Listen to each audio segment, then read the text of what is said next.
பராத்தினுடைய இரவை பற்றி ரசூல் ஸல்லல்லாஹு அலைஹி வஸல்லம் அவர்கள் இந்த ஹதீஸில் அழகாக சொல்லி காட்டுவார்கள்.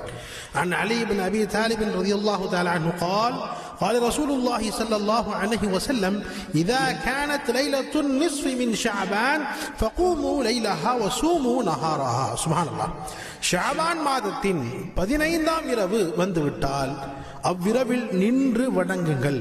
இரவில் என்ன செய்யணும்? நின்று வணங்க வேண்டும். பகலில் நோன்பு பிடிக்க வேண்டும்.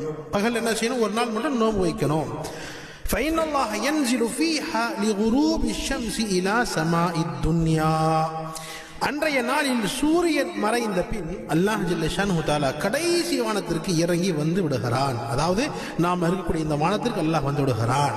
அதற்கு பிறகு ஃபயகூல் அல்லாஹ் சொல்கிறான், அலா மின் முஸ்தக்ஃபிரின் லி ஃபஅஃபிர லஹு அலா மின் முஸ்தர்ஸிகின் ஃபஅர்ஸுகஹு அலா மின் முப்தல்லன் ஃபஅஆஃபியஹு அலா கதா ஹத்தா யத்லுஅ அல் ஃபஜ்ர். இரவு முழுக்க அல்லாஹ் ஜல்ல ஷானஹு தஆலா என்னிடம் யாராவது பாவமன்னிப்பு கோருபவர்கள் உண்டா, நான் அவருக்கு மன்னிப்பு வழங்குகிறேன்.